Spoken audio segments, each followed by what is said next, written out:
Oke, Assalamualaikum warahmatullahi wabarakatuh. Selamat siang, sobat-sobat di media sosial, terutama di Facebook. Dan live hari ini dadakan keempat ya. Karena dari kemarin dadakan terus. Ya kita sebenarnya lagi mencoba uji coba satu program gitu, yang programnya adalah program interaktif, menghadirkan narasumber-narasumber, mengupas berbagai macam hal, ya, berbagai macam masalah, fenomena yang terjadi di masyarakat hari ini. Dan karena basic kita adalah learning and development, pembelajaran, jadi kita kaji, kita tarik hikmahnya, kita tarik pelajarannya, yang mudah-mudahan itu bisa menjadi sebuah nilai yang bisa kita terapkan dalam kehidupan sehari-hari gitu. Nah, sekarang ini, jadi dari hari Jumat sampai dengan hari ini kita lagi ngumpulin konten sebetulnya, sekaligus ngetes juga waktu yang kira-kira pasnya gitu ya, nanti untuk dijadwalkan live seperti ini, atau programnya di-streamkan itu kira-kira di jam berapa saja gitu. Oke, dan hari ini kita kedatangan tamu. Kedatangan tamu. Tamu tetap. Tamu tetap. Jadi kemarin saya sempat kehilangan beliau. Seharian lost kontak. Mantap. Yes. Bang Muklis Abdillah ya. Jadi kemarin oke, tepuk tangan dulu dong. Yeay. Kemarin saya yang banyak ditanya sama beliau, sekarang karena format acaranya nanti akan menjadi sebuah format yang khusus ya. Justru saya yang akan nanti banyak menggali narasumber. Nah, Bang Muklis juga dalam kesempatan ini saya gali-gali. Nah, saya kelitik gitu. Kira kabel kali-kali, galian kabel. Ya. Nah, Bang, ini temanya hari ini barangkali agak berhubungan dengan apa yang dialami Bang Muklis kemarin gitu ya. Tapi nggak sengaja dibuat bersambung-sambung karena memang sudah sempat kepikiran untuk membuat konten ini. Hanya saja kemarin Bang Muklis mengalami hal yang kurang lebih mirip begitu. Jadi ada satu fenomena nih, terutama sejak COVID merebak gitu ya. Orang-orang yang meninggal, entah itu karena COVID-19, entah itu karena sakit, penyakit penyertanya itu menjadi kambuh gara-gara terpapar COVID, itu ditengarai orang-orang yang dikenal baik ya oleh banyak orang, oleh masyarakat. Jadi ada ustadz, ulama, ada pejabat pemerintah yang begitu perhatian pada masyarakat gitu. Dan juga ada pengusaha, ya ada trainer juga teman-teman kita gitu. Nah, terakhir kemarin berturut-turut kita dengar kabar duka. Yang pertama ada pilot Sriwijaya Air itu dikenal dengan nama Kapten Haji ya. Kalau dari status terakhirnya di media sosial itu kayaknya tidak diragukan lagi beliau ini orang baik, orang soleh gitu ya. Karena beliau di status terakhirnya itu mengatakan percuma katanya bisa terbang kalau setinggi apapun, kalau aku tidak bisa terbang menuju akhirat. Dan itu status terakhirnya, setelah itu pesawatnya jatuh. Lalu kemudian juga yang masih lekat di ingatan kita adalah kepergian dari Syekh Ali Jaber ya, seorang ulama yang bukan hanya terkenal di Indonesia tapi juga di Asia, di Timur Tengah, di dunia bahkan ya, jaringan beliau cukup luas sekali. Kemarin baru saja wafat gitu ya, dan beliau niatnya begitu, bukan niat istilahnya itu, ucapannya terbukti begitu ya, dikabul oleh Allah Subhanahu wa taala. Saya lahir di Madinah dan saya ingin meninggal di Indonesia. Alhamdulillah ya, ternyata meninggal dikabul gitu doanya beliau itu, permintaannya beliau meninggal di Indonesia gitu. Jadi ini luar biasa, ulama besar, seorang guru begitu untuk umat Islam, berasal dari Madinah, kemudian meninggalnya di tanah air kita, dikuburkan di sini. Dan setelah itu ya, baru selang 2 hari mungkin, Habib Abdurrahman begitu, gurunya dari Habib Rizik Syihab ya, dikabarkan meninggal juga gitu. Nah ini Berhubungan juga dengan Bang Muklis kemarin, mungkin salah satu orang baik yang ada di sekitar Bang Muklis, yang dekat dengan Bang Muklis, Ya. baru juga meninggal dunia kemarin. Bang Muklis barangkali bisa punya kesimpulan atau misalnya pandangan gitu ya terhadap kejadian-kejadian seperti ini. Menurut Bang Muklis, kenapa nih orang baik kok kayaknya duluan meninggal nih? Jangan-jangan kita malah jadi takut menjadi orang baik begitu. Nah, menurut Bang Muklis gimana nih, Bang? Ya. Makasih Kang Isman ya, walaupun mungkin ini ya ini kita bicara dari sisi pandang saya sebagai orang awam gitu. Artinya saya tidak ingin menempatkan diri di orang yang paling tahu atau yang sudah tahu gitu. Tetapi sebagai masyarakat umum, sebagai orang pada umumnya, saya melihatnya gini sih Kang. Ya kalau kita mau mau pahami ada yang namanya qadariyah, ada jabariyah gitu ya.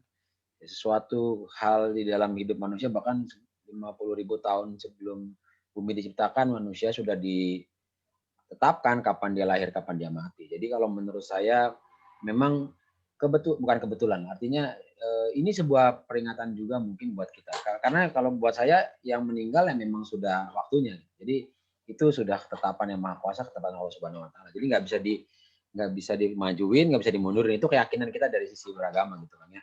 Tapi mungkin yang harus jadi catatan adalah setiap kali ada yang meninggal itu adalah sebuah peringatan buat yang hidup gitu. Ya, jadi ini mohon maaf ya, hari ini saya nggak lucu ya, biasanya suka bercanda, tapi ini karena ada sesuatu yang menurut saya ini perlu jadi bahan perenungan, bahwa pada saat seorang meninggal sebenarnya urusannya meninggal itu udah selesai di dunia.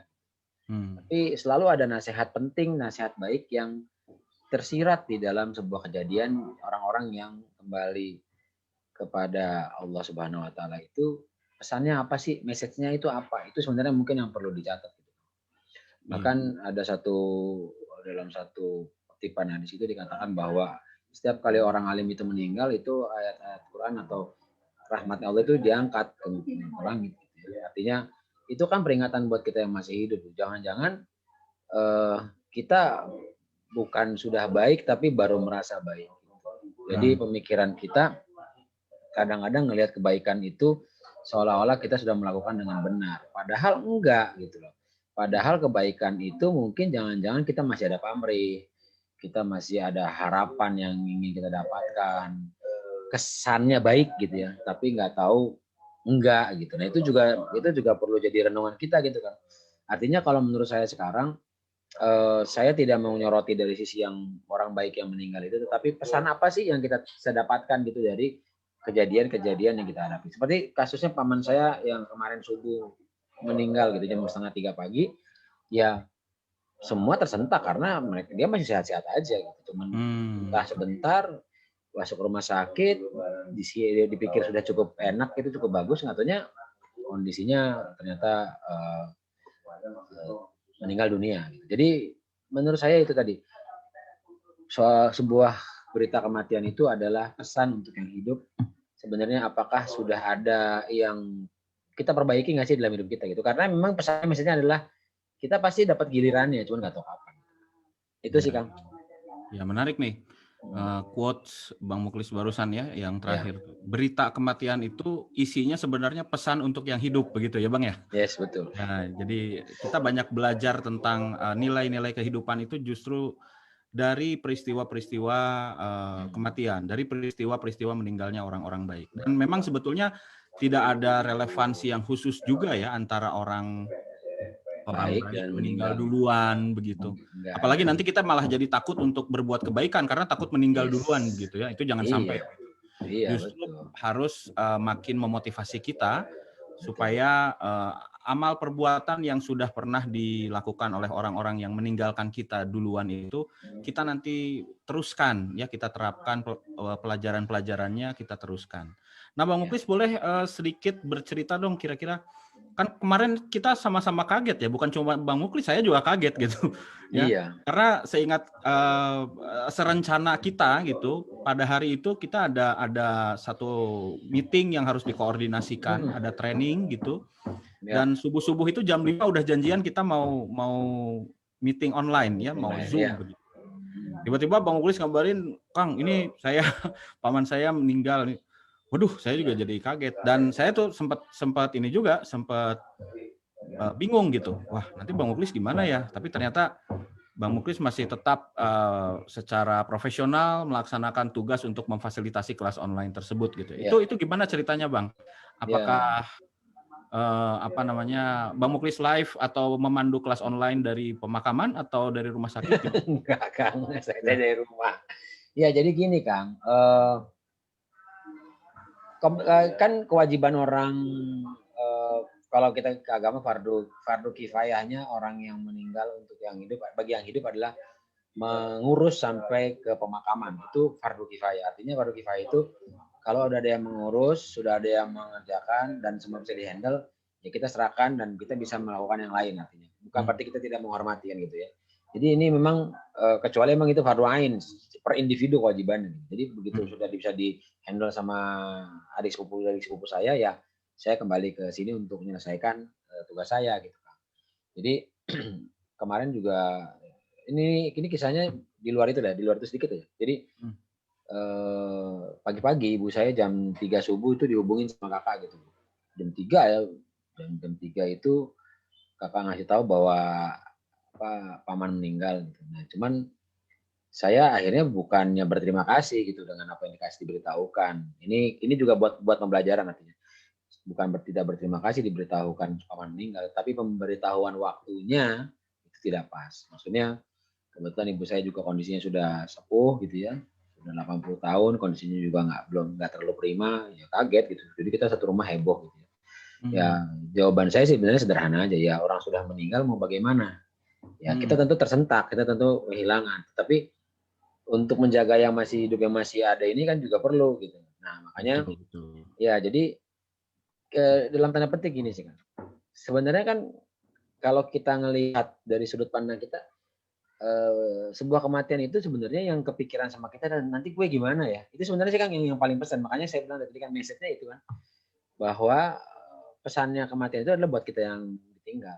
Nah, jadi begitu saya pagi-pagi ngeliat gitu, justru kakak saya tegur ini, tungguin subuh dulu kan bisa, mungkin juga lah kita kesana dia, maaf ya kasar itu hidup lagi gitu kan, nggak mungkin juga gitu kan, karena tapi kita juga ngelihat yang orang yang ada di rumah, apalagi orang tua dan sebagainya. Nah ini banyak orang kan, ini keluar di luar di dalam konteks kehidupan gitu, merasa dirinya sudah melakukan yang baik, tetapi belum tentu benar gitu kan. Ya, karena ternyata baik dan benar itu adalah harus berpasangan. Nah ini message juga, jadi dalam kehidupan juga gitu. Contohnya kayak tadi, banyak orang berkesimpulan, orang baik itu kenapa meninggalnya cepat atau meninggal duluan. Gurunya Habib Rizik enggak, umurnya juga udah sepuh kok. Gitu kan. Jadi kita kadang kan bermain di dalam sebuah pikiran dan dalam pikiran kita itu kadang-kadang suka melakukan pembenaran-pembenaran dari sesuatu yang kita anggap benar. Makanya selalu harus ada literaturnya. Kalau menurut saya kan harus ada literaturnya gitu. Contohnya misalkan pas saya ke sana sepupu saya pasti anaknya sangat terpukul gitu dan menangis luar biasa. Saya cuma bilang udah tenang dulu, udah jangan nangis, kasihan yang sudah meninggal. Karena apa? Itu pun akhirnya membuat situasinya makin nggak terkontrol gitu. Jadi saya melihat bahwa kesedihan itu memang pasti muncul dalam setiap orang. Saya pun juga mengalami hal yang sama waktu ayah saya meninggal tahun 2004. Gitu. Itu juga pasti terpukul dan memang itu butuh proses untuk mengembalikan kita sebagai orang yang hidup ini ke kondisi yang lebih netral gitu supaya lebih nyaman. Tetapi kalau kita merujuk ke hadis Rasul bahwa ya berduka itu tidak boleh lebih dari 3 hari harusnya. Karena kita harus menjalani kehidupan lagi. Makanya berulang-ulang saya katakan tadi bahwa yang namanya orang meninggal itu sudah selesai urusan di dunia, tapi message sama kita. Bahkan saya beberapa kali kalau di kelas suka saya nanya, apa makna kematian menurut teman-teman semua? Saya di training biasanya nanya gitu. Mereka bilang putusnya urusan dunia, kembali kepada Allah segala macam. Tapi ternyata Kang, saya mendapatkan sebuah meaning. Kematian itu sebenarnya adalah sebuah kerinduan. Kenapa kerinduan? Karena ruh ini sebenarnya rindu pulang ke kampungnya. Iya, betul. Yes. Dan kerinduan itu akan terbayarkan saat dia kembali. Hanya kita sebagai sebagai perpaduan antara fisik yang dari tanah dan ruh ini ditambah dengan segala macam emosinya, itu yang kadang-kadang merasa bahwa kita nggak punya tempat lain selain di sini. Padahal ruh itu rindu pulang kan. Ruh itu rindu pulang. Jadi ya saya sekali lagi kesadaran itulah yang mesti dimunculkan. Bahwa kalau sudah muncul kerinduan itu, apa sih yang mau kita, bukan berarti manusia jadi apatis ya, tetapi apa yang bisa kita berikan untuk kebaikan di dalam kehidupan di dunia ini, itu sebenarnya yang menurut saya harus dipikirkan. Alih-alih ingin dipuji, ingin mendapat tepukan, ingin mendapat apresiasi. Seberapa sih dapatnya gitu kan? Betul. Ya, bahkan ini saya kadang-kadang suka miris. Kita sering diskusi kan mungkin kan di luar live Zoom seperti ini. Banyak orang tanpa disadari, mulutnya bilang enggak saya mau berbagi, enggak saya mau berbuat baik, tapi sadar nggak sih dia di sini yang bisa ngomong gitu kan. Dan itu peringatan itu buat saya juga gitu. Semakin dan sampai hari ini ya, ini buka dapur, umur saya mulai tahun ini 50 ya, gocap nih kan, udah tua.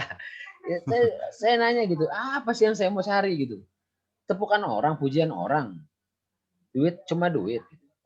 Duit pasti butuh lah. Tapi apa sih yang nggak mau cari gitu? Ternyata yang dicari adalah satu, Kang. Kerinduan sebuah ruh untuk menjalankan misinya di dalam hidup di dunia ini apa? Ya.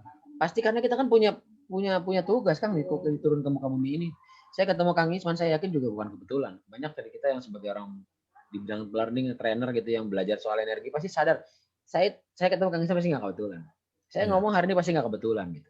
Tidak ada yang kebetulan ya semua. Nggak ada Kang gitu. Nggak ada. Dan saya meninggalkan dunia kerja saya yang dulu masuk ke sini juga nggak kebetulan. Saya nggak bisa jadi pebisnis yang hebat-hebat seperti pembicara-pembicara yang sering nongol di YouTube. Ya memang saya bukan arahnya ke sana gitu loh. Jadi ya kita jalanin aja. Dan yang penting satu Kang, apa sih meaning yang bisa kita berikan karena kehidupan? Itu sebenarnya kuncinya itu sih. Betul. Itu, Kang.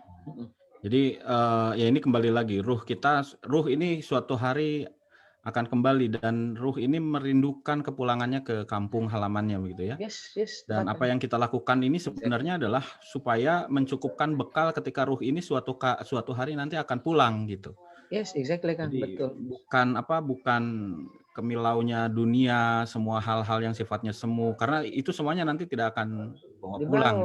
Betul. Analoginya begini lah Kang. Kang Isman punya kampung misalkan di satu daerah gitu ya. Kang Isman pulang tanpa membawa apa-apa, naik bus malah datang ke kampung halaman ketemu sama orang-orang tercinta itu, minjem perlu duit, ngerepotin, mesti bayar utang di kota sana. Apa yang dialami di kampung sendiri malah bukannya senang, malah kita jadi sengsara kan gitu. Tapi coba Kang Isman pulang ke kampung bawa oleh-oleh, bawa bekal, bawa apa. Sampai di kampung, wah ada yang bisa dipersembahkan di kampung itu. Jadi sebuah hal yang menyenangkan. Kan analoginya yang bersama aja kan? Iya. Ini saya punya ini Bang. Ya ini juga bukan hal yang baru ya. Saya jadi pikiran buat saya gitu. Jadi perenungan buat saya bukan karena setiap waktu, setiap saat kita juga selalu diingatkan dengan kematian begitu. Yes. Ini karena tadi Bang Muklis menyinggung soal ruh gitu ya, saya jadi ingat nih barusan terlintas string gitu.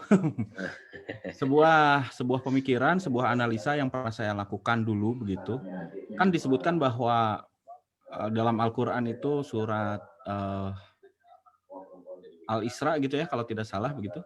Bahwa ruh itu adalah urusan Robku gitu ya. Jadi urusan Tuhan gitu, urusan Rob begitu. Dan manusia itu tidak diberi pengetahuan kecuali sedikit begitu ya. Iya betul. Di ayat tersebut gitu. Nah, itu penjelasan dari sisi dari sisi agama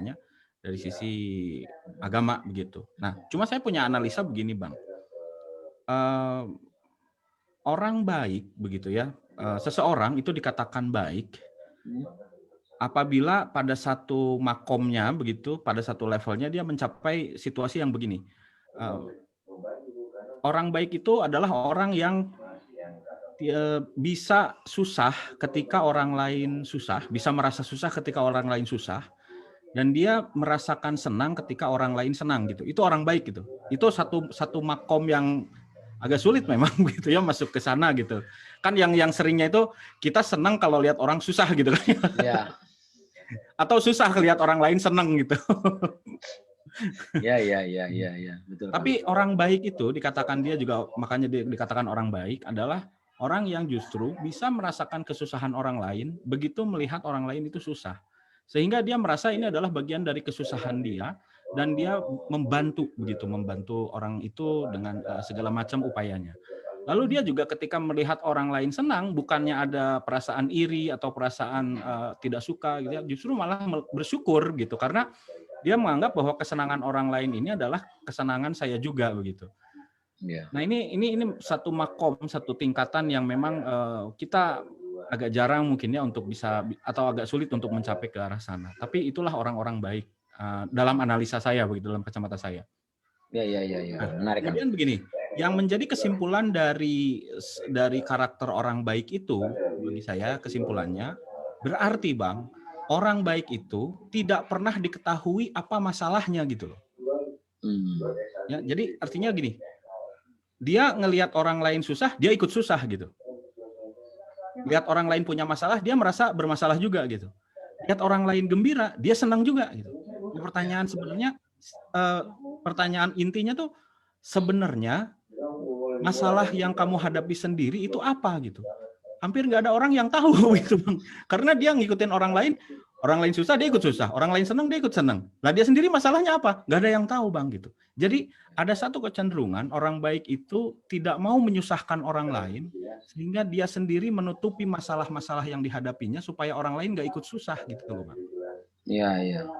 Nah ini analisa saya aja gitu ya. Itulah orang baik itu karakteristiknya begitu. Barangkali Bang Muklis atau teman-teman lain di Facebook gitu juga punya teman waktu SMA, waktu sekolah, waktu kuliah yang biasa dicurhatin gitu. Kita senang banget curhat sama dia gitu. Pokoknya tenang, nyaman, setiap kali curhat sama dia dapat masukan yang luar biasa.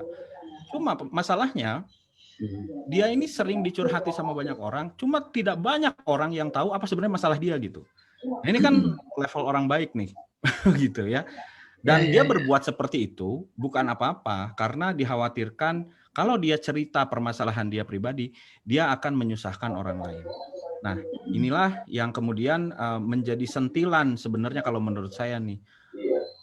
Kalau kita dibaikin sama orang lain gitu, kalau kita dibaikin sama orang lain, sebaiknya itu kita juga jadi peduli, kita aware gitu.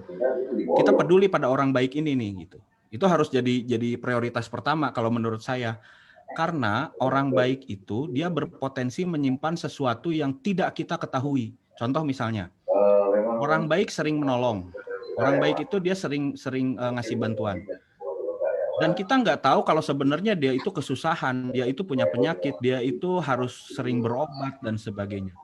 Sehingga karena dia selalu lebih sering atau lebih cenderung membantu begitu, masalah dia sendiri dia abaikan gitu. Nah inilah hubungannya kenapa orang baik itu jadi cepat meninggalnya. Karena nggak ada yang merhatiin gitu. Berhubung dia sering memperhatikan orang lain, dia sendiri merasa dirinya nggak perlu tahu deh, orang nggak perlu tahu saya sakit apa, orang nggak perlu tahu saya punya masalah apa. Yang sebenarnya itu kalau ditumpuk barangkali mungkin itu jadi bermasalah juga buat kesehatan fisik maupun mental gitu loh Bang. Nah, barangkali ini analisa ala-ala begitu ya, karena saya senang analisa. Mungkin hal inilah yang menyebabkan kenapa ada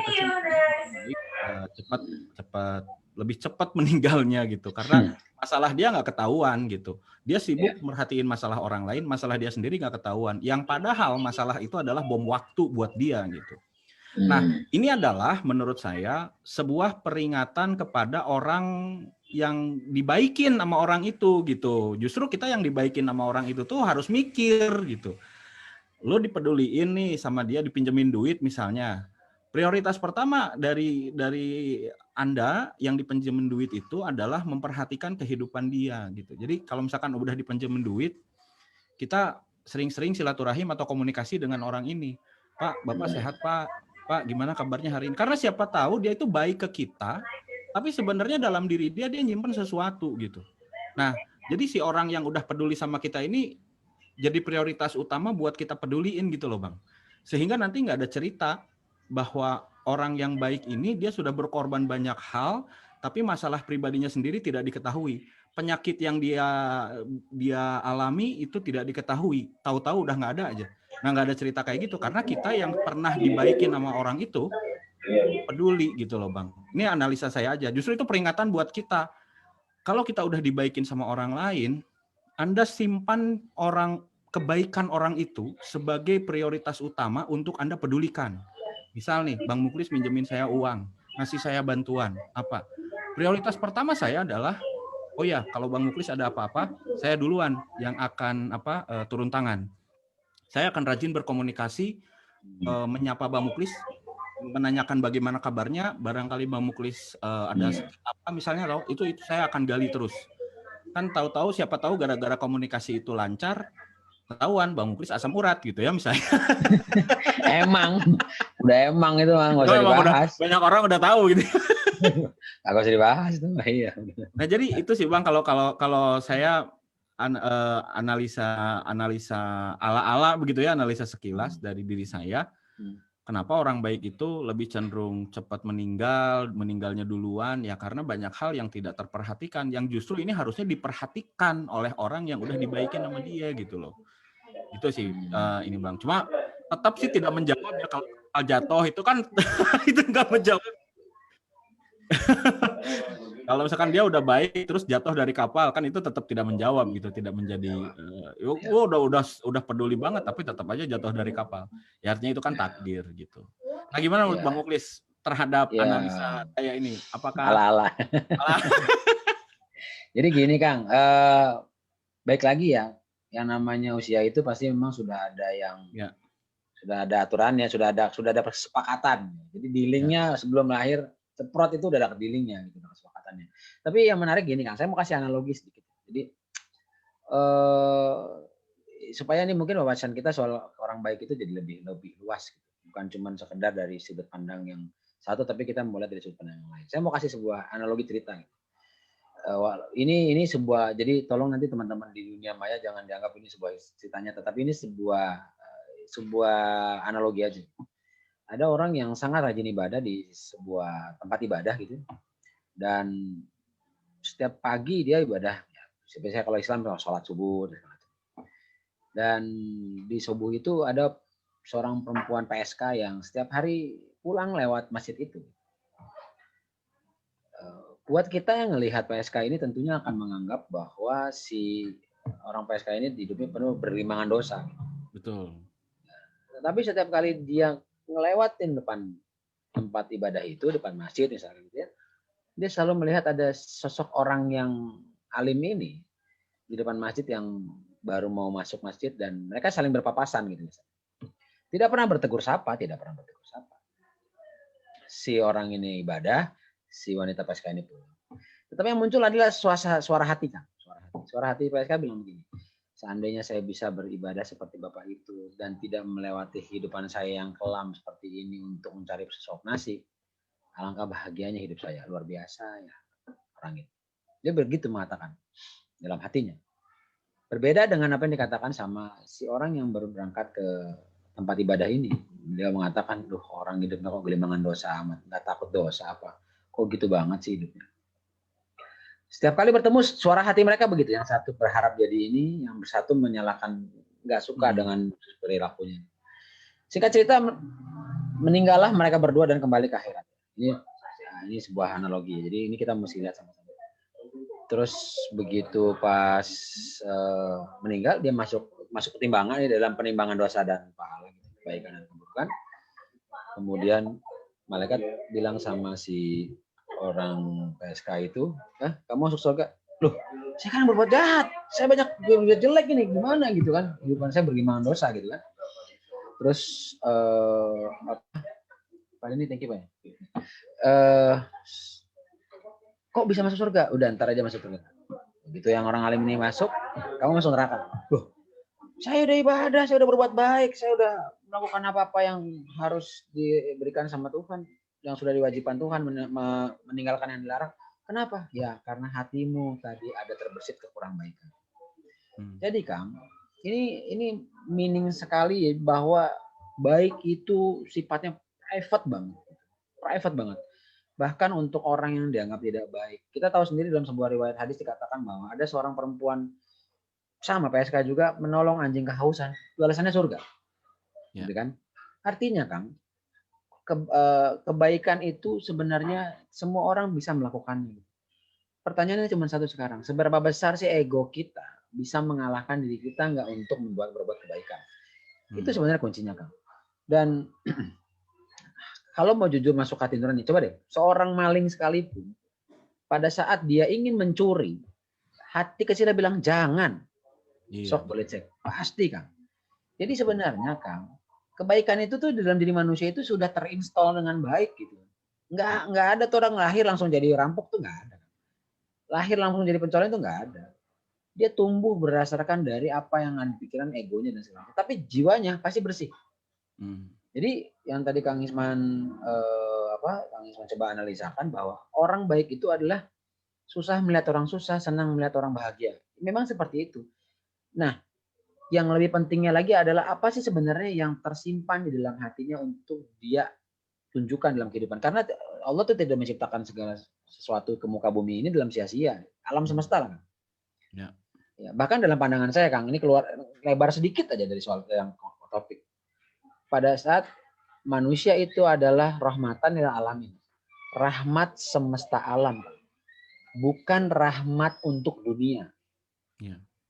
Jadi saya berpikir gini kan setiap generasi ini kan selalu ada perbaikan. Setiap generasi lahir ada perbaikan terus kan. Dari nggak ada listrik, ketemu terus. Gitu. Bahkan bisa jadi mungkin Allah itu sedang merencanakan manusia untuk memberikan satu kemaslahatan kepada alam semesta ini. Bukan cuma dunia kan.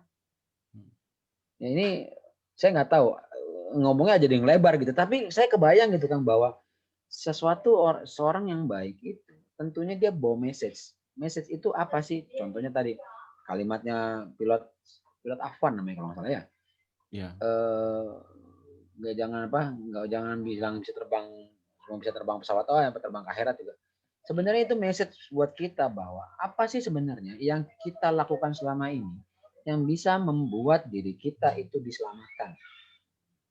Karena gini Kang, sebaik apapun orang pasti dia punya kesalahan. Itu manusia begitu kan. Betul. Tetapi jumlah kebaikannya dia yang lebih besar dibandingkan keburukannya membuat Allah menutup. Nah ini, Allah menutup aib kita itu loh. Jadi kita doakan lah. Jadi gini, jangan juga begini teman-teman. Misalkan nih ada yang bilang, wah itu mereka yang meninggal yang berbuat dosa, udah nggak bener tuh matinya. Kita juga nggak tahu nih kita gimana nantinya gitu. Betul, iya. Kan gitu Kang. Jadi artinya seorang yang meninggal tua pun apakah dia berbuat dosa? Ya enggak juga gitu. Orang yang meninggal muda apakah dia memang selalu baik? Ya enggak juga. Banyak orang yang ajab-ajab mati masih muda.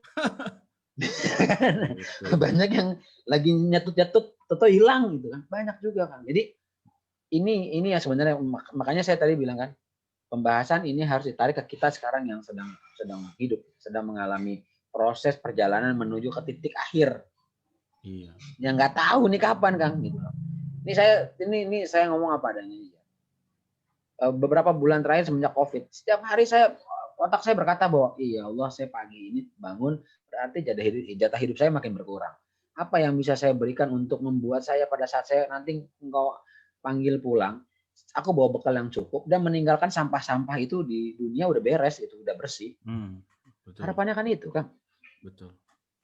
Ya, bahkan itulah. Saya ingat seorang sahabat ya, jadi terbersit ya ingatan dengan seorang sahabat yang beliau pengusaha baik banget, begitu orangnya baik banget, sering menolong orang, bahkan saking baiknya itu orang lain itu banyak yang meminjam uang, berhutang ya, meminjam uang itu ya. Iya. Meminjam uang dan tidak pernah dia permasalahkan gitu. Nah, banyak sekali yang orang minjam uang, berhutang, terus nggak balik dan itu nggak pernah dipermasalahkan sama beliau. Justru kebalikan, kalau dia sempat berhutang misalkan pada satu pihak tertentu, katakanlah misalnya bank, begitu ya, itu dengan segenap tenaga dia usahakan untuk bisa tepat waktu mengembalikan, kalau bisa lebih cepat begitu. Nah di akhir hayatnya, jadi beliau ini meninggal di usia 38 tahun kalau nggak salah. Jadi beliau meninggal ini karena kanker, sudah masuk stadium akhir begitu dan nggak ada harapan memang. Karena sudah bisa membaca mungkinnya, terus dia berwasiat gitu. Dia berwasiat, wasiatnya itu sederhana. Saya tidak mau membawa apapun yang ada di dunia ini untuk bertemu pencipta saya, Sang Maha Pencipta, dengan Sang Kholik begitu. Jadi artinya saya ingin berwasiat, ingin berpesan, kalau Anda yang punya hutang kepada saya nyatakan bebas.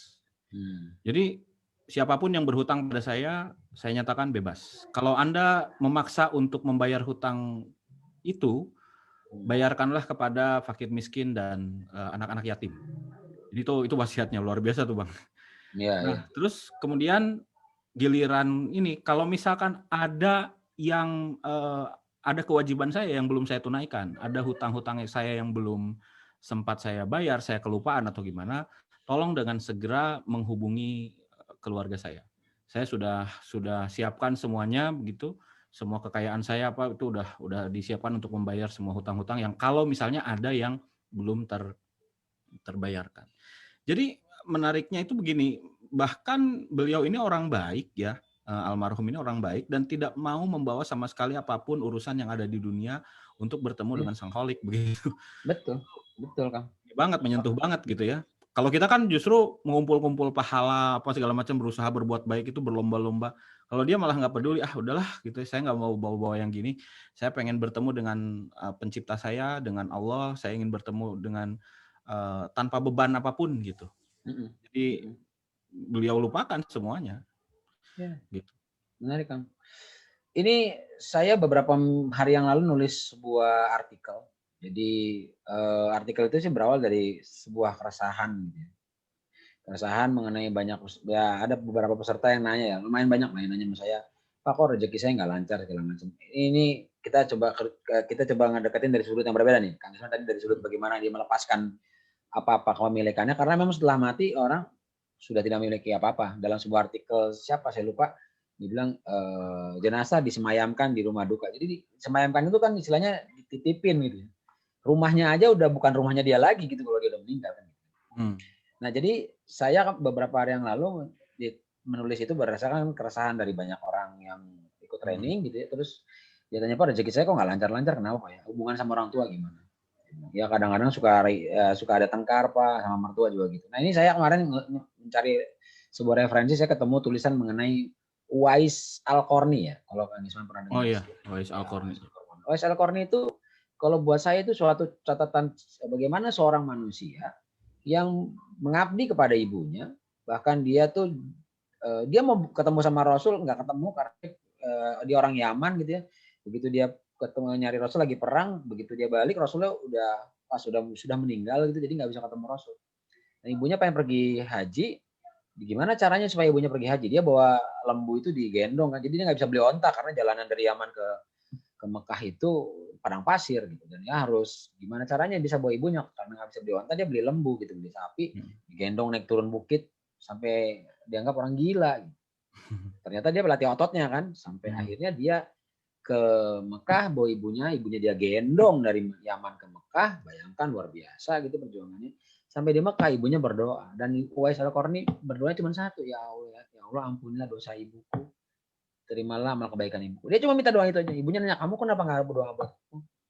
Cukup Allah dan ibu yang ridho udah cukup buat saya. Itu saya baca itu saya merinding. Bahkan dalam satu hadis Rasulullah itu berpesan, namanya Rasul kan pasti sudah dapat bisikan dari malaikat Jibril gitu. Kamu cari orang ini, orangnya ada titik putih bulatan di punduknya, di tengkuknya. Dia namanya Uwais Al-Qarni, kamu temuin dia itu, kalau minta doa dia biar kamu diampuni dosa-dosanya. Bayangin Kang, pada saat seseorang giving for nothing, itu giving for nothing, dan pada saat giving for nothing, dia malah dapatnya lebih banyak. Iya betul. Nah, ini makanya tadi kalau Kang Iswan sampaikan tadi, orang itu melepaskan karena tadi dia giving for nothing, udah nggak minta harapan apa-apa, udah gue lepasin semua deh. Ya. Ya, Ya. justru dia sedang bukan menarik apa ya? Ya. Ketika dia giving for nothing itu justru dia sedang mengundang Mengundang. sebuah Iya. kebaikan yang jauh lebih besar lagi Lebih besar begitu. lagi gitu. Padahal makanya Tanpa disadari begitu ya. iya, betul. Nah, ini sedikit Kang masuk ke industri pembelajaran. Saya nih dari kemarin tuh termasuk di kelas yang kemarin saya ngisi. Saya putarkan lagu-lagu soal Indonesia. Ini kita keluar sedikit dari konteks lagi. Kenapa saya putarkan lagu-lagu mengenai mencintai negara, mencintai tanah air? Ada pepatah mengatakan anazofatul minal iman, mencinta tanah air itu bagian daripada iman. Artinya sekarang ini Kang, kebaikan itu jadinya bias. Kenapa? Karena orang hidup masing-masing, hidup sendiri-sendiri. Ukuran kebaikan itu adalah kebersamaan. Bahkan sering saya mengatakan bahwa apa sih sebenarnya yang menjadi ukuran kebaikan kita? Nggak ngerugin orang, ngasih yang banyak. Sadar nggak kita bahwa kita ini hari ini kepekaan secara spiritual kita lemah. Kita cuma kuat di kepekaan religius. Udah rajin sholat, kita pikir kita udah orang baik. Belum tentu juga. Saya bukan berarti orang nggak boleh nggak perlu sholat enggak ya. Tapi apakah hablum minallah wa hablum minannas udah bener nggak? Betul, ya. Dan itu seringkali menjegal ya Bang ya, hablum minannas belum beres, itu jadi menjegal hablum minallah gitu ya. Betul. Karena Allah Itu, sendiri kalau nggak salah kan seolah-olah membuat syarat gitu ya. Kalau misalnya kita belum beres urusan dengan si A, belum beres dengan maka belum bisa berurusan dengan urusan-urusan yang lainnya. Betul. Jadi terhambat malah kan gitu, Kang. Ya, betul, setuju itu. Iya, Nggak bisa dipisahkan ini gitu. Nggak bisa dipisahkan, Kang. Makanya sering kali coba perhatiin di luar negeri lah. Bagaimana orang luar negeri, walaupun mungkin dia sifat atau sikap religiusnya lemah, tetapi dia menggunakan sikap spiritual yang sangat baik. Contoh aja gampang, di sebuah kereta misalkan, ada kursi kosong. Itu adalah untuk difabel, untuk orang tua. Sepenuh apapun kereta itu nggak ada yang ngisi ya, nggak ada yang dudukin. Nggak ada yang mau ganggu ya, betul. Nggak ada yang ganggu. Begitu kita orang Indonesia datang, duduk dipelototin sama semua, oh gila nih orang ini nggak peduli. Padahal itu nggak ada yang coba kita naik komuter lain. Itu kalau belum ada nenek-nenek lewat di kursi didudukin semua orang, Kang.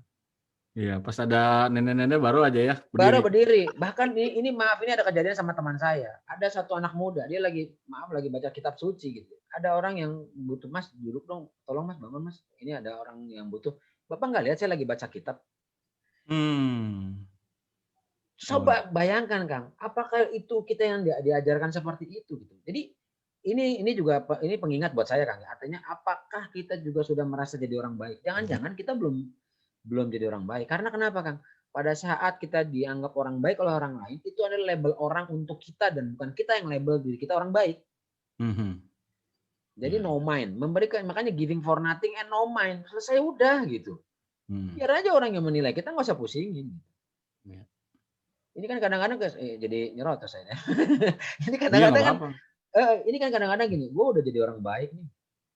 Kita suka nge-label diri sendiri, ya, suka gitu. Ngapain sih ini lagi sama dia, kan kemarin gue udah baik-baik sama dia. Ngapain juga gitu. Ya gitu kan sering ya kita dengar statement-statement kayak gitu. Seolah-olah kita nggak perlu lagi nolong orang lain karena udahlah udah segitu gitu. Bahkan nih Kang, ini saya coba lebih jauh lagi. Bahkan ada orang yang merasa dia dijadikan korban, sebenarnya dia yang lagi ngerugin orang lain. Oh iya, itu banyak banget yang kayak gitu. Nah, saya mau marah, tolong nggak tuh? sorry. Nggak bercanda ya. Jadi ya artinya gini Kang. Ini kejadian-kejadian. Coba kita perhatiin Kang Isman juga sama saya mungkin sama aja ketemu di timeline di Facebook sekarang cukup sering ketemu berita orang meninggal dunia. Ya betul. Artinya lu renungin diri lu. Apakah lu udah cukup layak kalau saat ini lu benar-benar mati gitu? Iya. Itu pengingat yang sebenarnya terus-terusan datang ke kita gitu kan. Iya kan. Layak apa? Rasul kan juga hadisnya bilang, iya. Ya, orang baik ini mati misal gitu ya, Syekh Ali Jaber meninggal dengan meninggalkan banyak sekali kebaikan, banyak sekali warisan yang luar biasa mengenai pengajaran Al-Qur'an, mengenai kebaikan, wasiat-wasiatnya, nasihat-nasihatnya. Nah, saya kalau meninggal hari ini dibandingkan dengan Syekh Ali Jaber yang meninggal dengan segala macam kebaikan, waduh jauh banget begitu kan. Itu harusnya jadi Jauh pengingat banget. buat kita gitu ya. Betul, Kang. Bahkan kalau saya di training saya nanya, coba sebutin nama bapakmu, tahu. Nama kakekmu tahu, kakek buyutmu, kakek buyutmu udah mulai lupa tuh siapa. Bayangkan hanya dengan 3 sampai 5 generasi aja, yang generasi ke atas nih, dari 5 ke atas ini nggak inget nih yang generasi kelimanya. Generasi paling terakhir ke generasi kelima di atasnya nggak inget, Kang. Terus pertanyaannya sekarang saya tanya, pengen nggak sih sampai ribuan tahun, ratusan ribu tahun orang masih ingat kita? Itu sebenarnya kan yang orang rindukan bagaimana bisa menjadi seperti sahabatnya Rasul. Bagaimana seperti pahlawan yang membela negara ini. Bagaimana menjadi orang-orang yang terus didoakan, diingat. Nah kita begitu ketemu cucu kita nanti, berapa generasi, bapak lu siapa? Namanya siapa ya?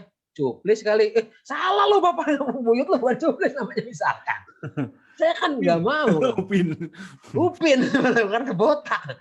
Jadi Kang, apa sih legacy yang mau kita tinggalkan di dalam kehidupan? Tentunya kebaikan, menjadi kebaikan. Kalau saya Ali Jaber, kan pada dasarnya gini, seorang muslim itu walaupun dia meninggal, pada dasarnya dia tidak pernah meninggal dunia.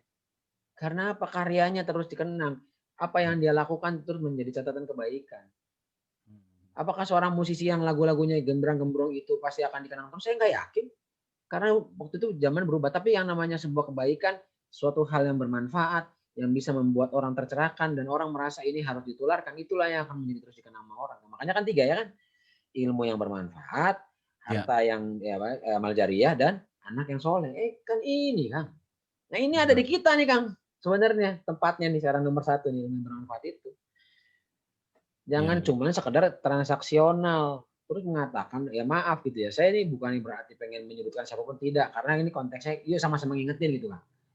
Kalau lo mau jadi orang baik, mulailah dari yang paling sederhana aja. 1, jangan ngerasa diri lo jadi orang baik. Itu yang paling penting. Jangan merasa baik. Jangan merasa baik. Kalau lo udah merasa baik, berhenti lo jadi orang baik. Selesai. Gitu Kang. Oke, baik. Ini udah jam 12, 2 menit lagi. Udah mau zohor ya teman-teman sekalian. Jadi barangkali tadi ungkapan terakhir dari Bang Muklis sebelum Bang Muklis pergi untuk sholat zuhur maksudnya. Nah, buat sholat zuhur pergi ya, buat zuhur. Siap, sholat zuhur ya, siap. Sebelum Bang Muklis meninggalkan ruang Zoom. Facebook online. Bukan meninggalkan kemana-mana begitu. Iya. Beliau itu sangat tegas ya. Jangan pernah merasa jadi orang baik. Ketika Anda merasa diri Anda baik, Anda itu berhenti menjadi orang baik. Nah, ini tajam, jelek banget ya. Sangat penting, bermakna sekali untuk kita renungkan, kita terapkan dalam kehidupan sehari-hari. Jadi sahabat sekalian, perbincangan kita siang hari ini tentang makna dari orang baik, apakah cepat meninggal atau meninggalnya duluan. Wallahu alam ya, karena semuanya juga sudah ditentukan oleh Allah Subhanahu wa taala, ada qada dan qadar begitu ya. Kita harus percaya pada takdir begitu. Dan ya semua perbincangan yang kita bicarakan hari ini, baik itu termasuk tadi analisa ala-ala saya begitu, mudah-mudahan menjadi pelajaran bermanfaat buat kita semua, khususnya buat saya dan juga buat Bang Muklis, umumnya buat teman-teman Facebooker dimanapun Anda berada. Sampai jumpa lagi di acara live berikutnya dengan tema-tema dan juga narasumber yang tidak kalah keren. Saya Muhammad Isman dan juga Bang Muklis mengucapkan selamat siang. Assalamualaikum warahmatullahi wabarakatuh.